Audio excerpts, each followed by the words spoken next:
see all of your comments and support. And Sammy Sample commenting on one of my videos. Oh my god. So, I thank you so much. We are so incredibly close to 1K, I believe, as I am sitting here and talking. We are at 960 or 961, so we're very close. Close.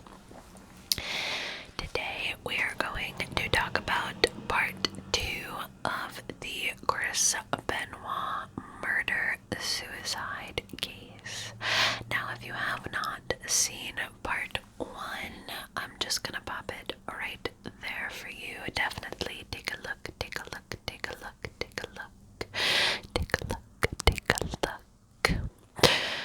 We are going to jump right into it, and we are going to talk about the events that happened on the weekend of the 22nd, 23rd, and 24th of June 2007. Now, on Saturday, June 23rd, Chris had reached out to a couple employees, co-workers, and had told them that Nancy, his wife, and Daniel, his 7-year-old son, had food poisoning and that he would be late to the pay-per-view show in Beaumont, Texas. He left a voicemail for Chavo Guerrero, who is Eddie Guerrero's nephew and also a wrestler. And Chavo said that he sounded groggy, disoriented. He just didn't sound like himself.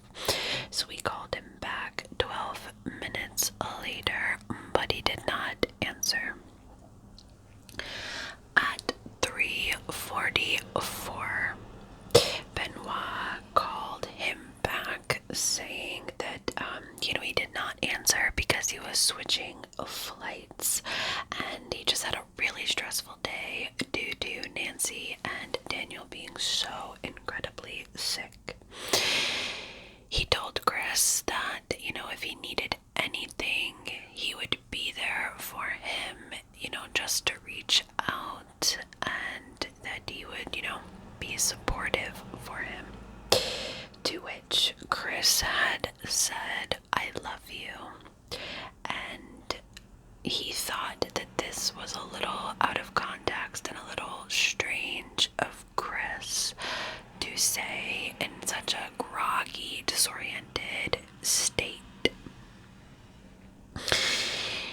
Chris later that day proceeded to keep in contact with coworkers and even told the WWE that his wife and son were hospitalized. Their situation was that grave.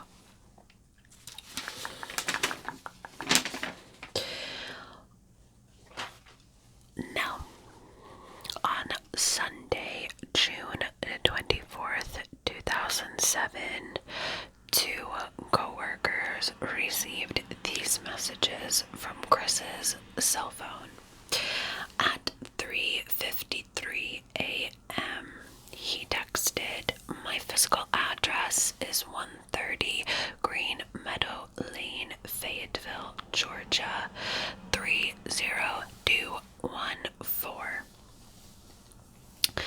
And then shortly after, another text was sent saying, "The dogs are in the enclosed pool area. The garage side door is open." At 3:54 a.m., Nancy's phone sent these same messages to these coworkers, again saying the physical address of 130 Green Meadow Lane, Fayetteville, Georgia, 30215. At 3:58, Nancy's phone again sent this message. When Chavo Guerrero received these messages. He remembers, waking up. He was tired. It was really early in the morning, and he looked at them, and he thought, well, that's strange. That's weird. Why is he telling me these things? Whatever. I'm gonna go back to bed. Nobody thought anything of it. Thought maybe it was an accidental dial or text. Then, when Chris did not show up that morning, everybody got really suspicious, and more people came forward that they also received these messages. The WWE then contacted police in Fayetteville to perform a welfare check of the Benoit residence.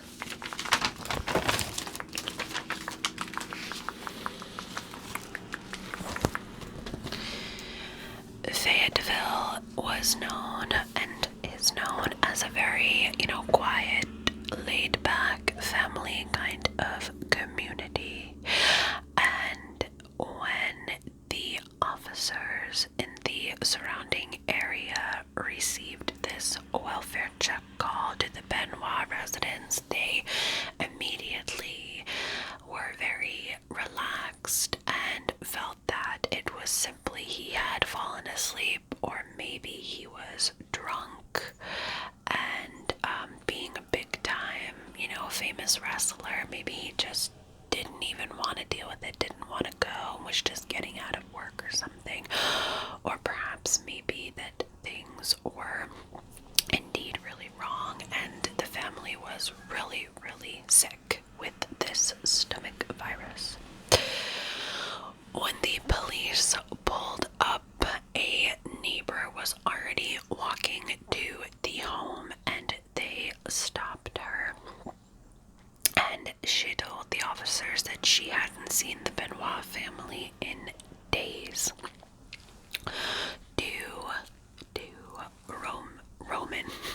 Two German shepherds were roaming around in the yard freely, really happy to see the neighbor.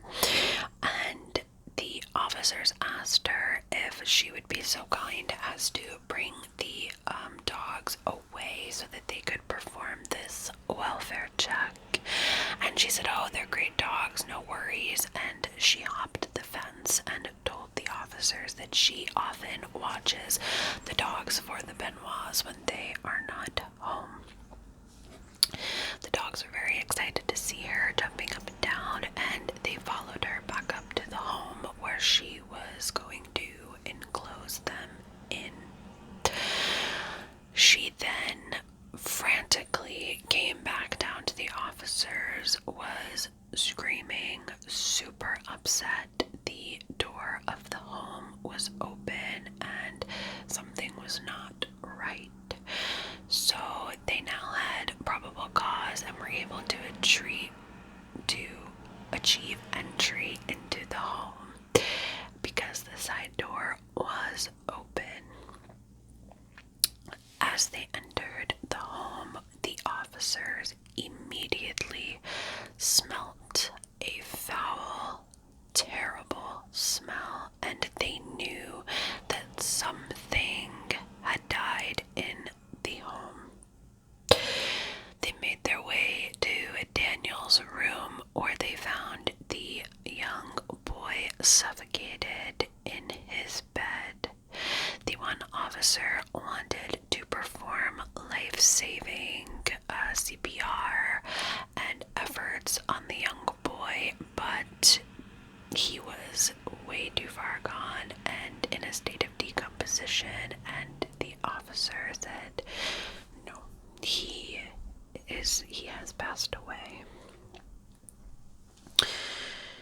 They then went to the master bedroom, where they found Nancy Benoit on the floor. She was bound, wrapped in some sort of blanket or towel, and she was brutally murdered on the floor.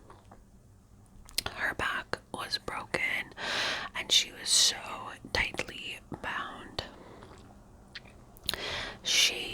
was in a very advanced state of decomposition. Then the officers made their way to Chris's workout room, where when they opened the door, they saw the mirror on the wall and could see Chris Benoit standing there. The one officer immediately asked him to put his hands up and to show his hands to her. But after he was not responsive, they proceeded to enter the room and saw that he was also deceased, hanging from a piece of workout equipment that was wrapped around his neck.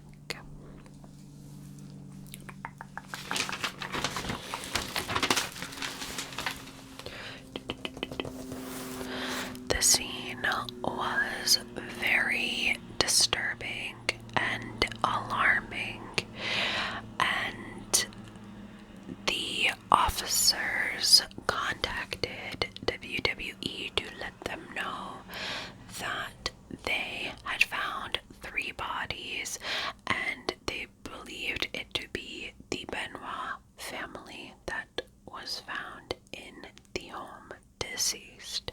And that was all the information that they had at the time. And now, questionably, possibly, WWE went forward and began to serve their audience, as they have said numerous times, and do a 3-hour tribute show to Chris Benoit. They did not have the full details of what had happened, and the family at this time was still being alerted and informed of what had happened.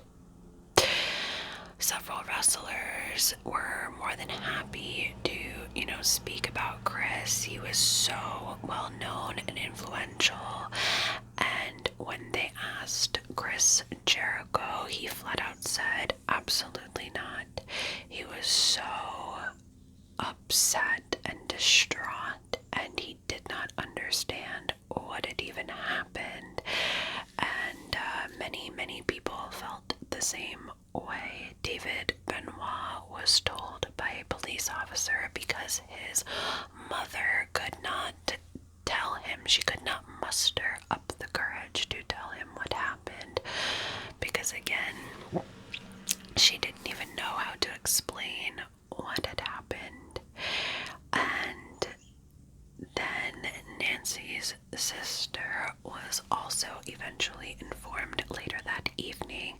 She had been in a movie, and when she came out of the movie, her phone had 22 plus messages and missed calls.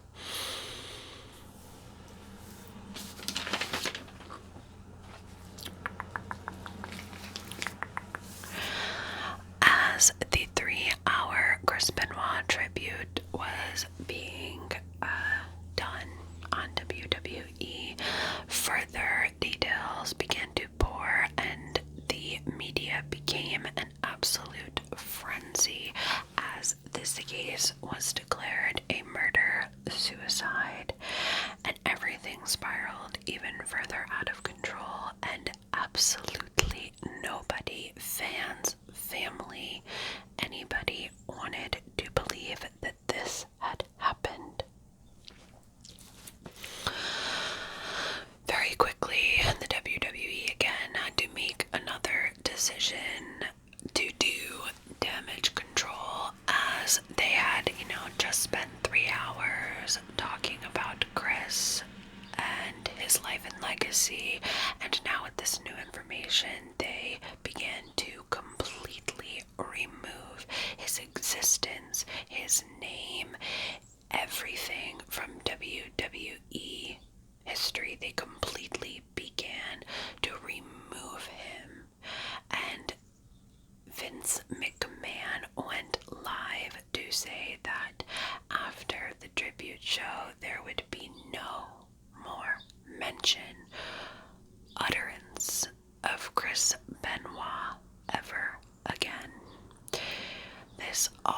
was very, people were very alarmed that the WWE went so hard and quick to do this tribute, even when the information wasn't even fully presented and family hadn't even fully understood or known what was happening.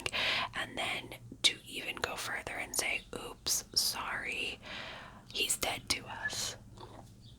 A lot of people had a lot of feelings, and still to this day have a lot of feelings about that. And it caused a big ripple effect in the WWE community, and I would argue completely changed it as we see it today. Now, I'm just moving my leg. Sorry, guys. Okay. Now, the evidence shows. There we go, that's better.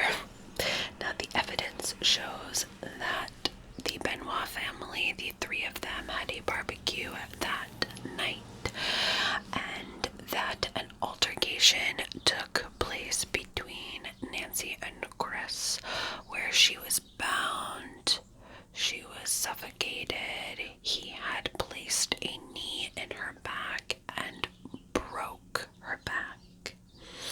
There were bottles of wine and beer everywhere to suggest that there was drinking taking place this entire weekend. After he had murdered Nancy, he placed a Bible next to her. Then Saturday morning, he proceeded to, I believe, either drug or provide his son with some sort of sedation drug and suffocated him in his bed. He also placed a Bible next to him. That day was the same day, as I said earlier, where he had reached out to Chavo and said, hey, I'm changing my flights. I'm going to be there, but I'm not going to be there till Sunday.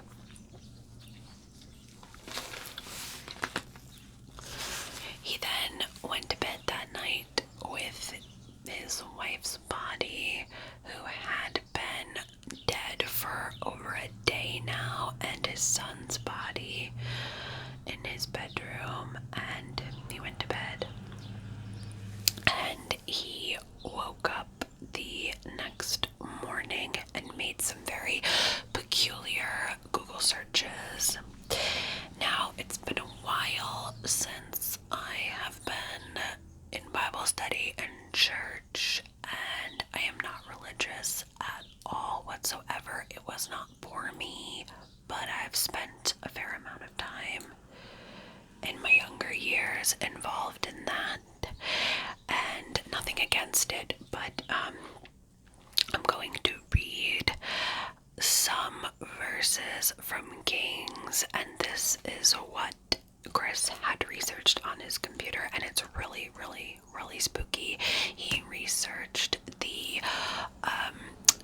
story of Elijah and the raising of the sun, which is just crazy. So these passages, I believe it's Kings chapter 17, verse 21 and 22. I believe that's how you say it. I believe that's how you read the Bible. And these are the verses. And he stretched himself upon the child 3 times, and cried unto the Lord, and said, O Lord my God, I pray thee, let this child's soul come into him again. And the Lord heard the voice of Elijah, and the soul of the child came into him again, and he was revived. That's incredibly, incredibly haunting. And then he also Google searched the quickest way to have one's neck break.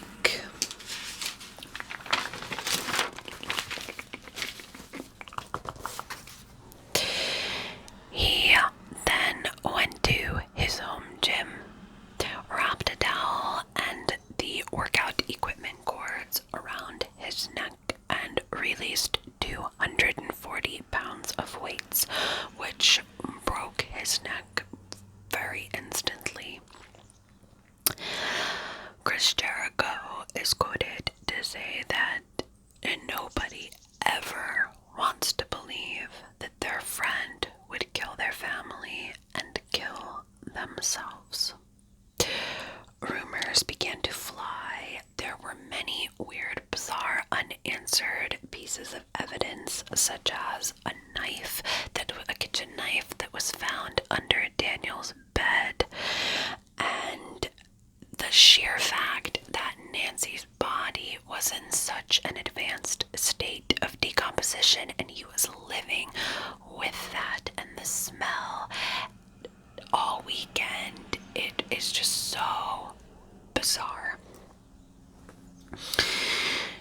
They did find a note in a Bible in the home, which is believed to be his suicide note, where it says, "I am prepared to leave this earth."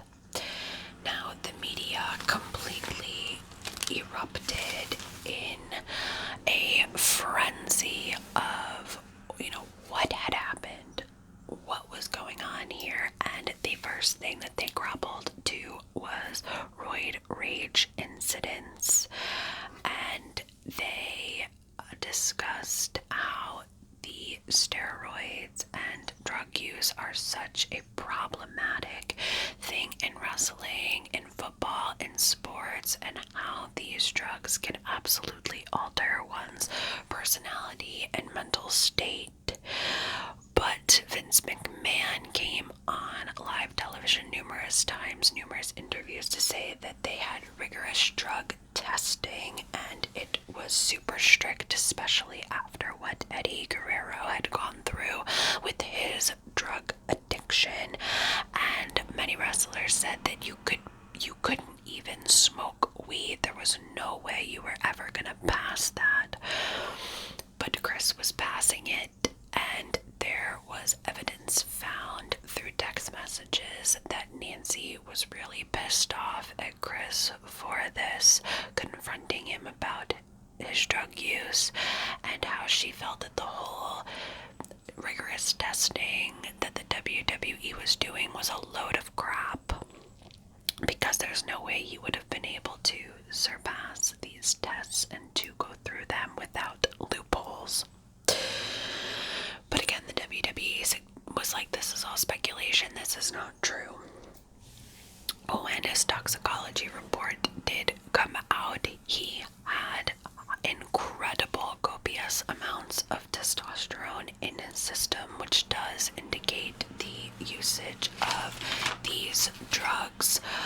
But again, it didn't quite answer everybody's questions about this case. It just wasn't enough.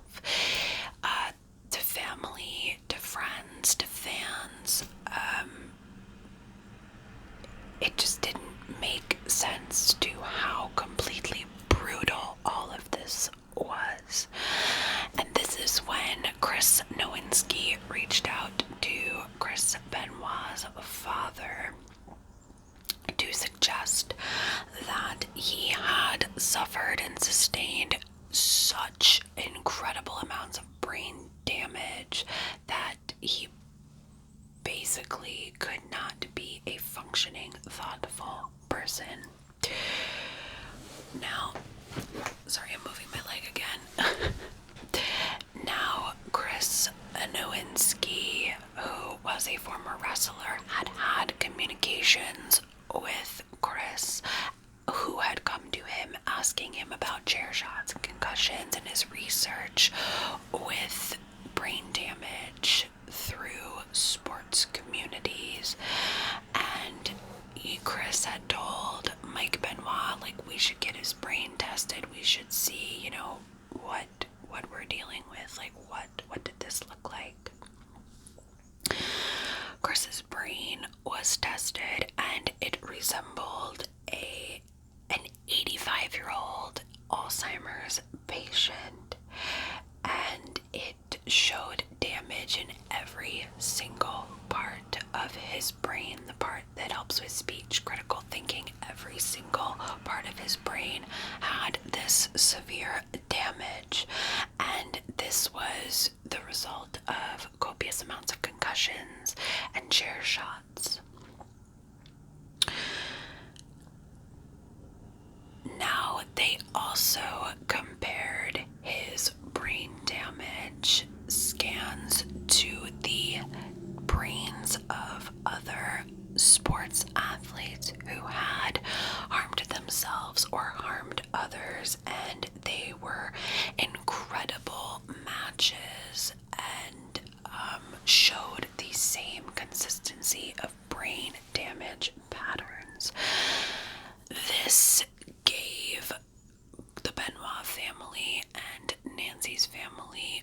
some sort of semblance of peace and understanding as to what truly may have taken place.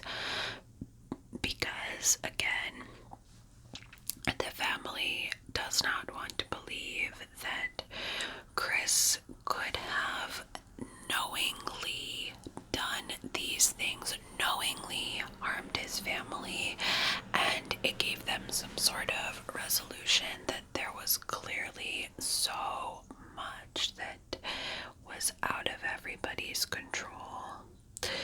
And this case is so incredibly tragic. It really divides fans, families. It really had everybody so confused, and so many rumors, and so many people had so many thoughts and ideas, and eventually the Nancy's family and David Benoit's family kind of separated and went ways for several years. They were not allowed to contact one another just simply because of the tragic circumstances of this and the blame and the rumors. And in Dark Side of the Ring, Chris Benoit actually brings together David Benoit and Nancy Benoit's sister, and you see them see each other for the first time in several years, and they embrace and they completely fall to pieces in each other's arms. And I cried myself like a baby. They are so bound by this tragedy. They're so bound by this. We will never truly understand what took place that weekend. We will never truly be able to understand what happened. But the importance of these two individuals who are the surviving members of this tragic, horrible thing, you know, bringing them together to find strength in one another was really inspirational and beautiful. And it was heartbreaking. It was very heartbreaking to do weeks of research on this case. Let me know what you guys think of this. I really appreciate each and every one of you, as always, for being here, for clicking, for liking and subscribing. We are so close to 1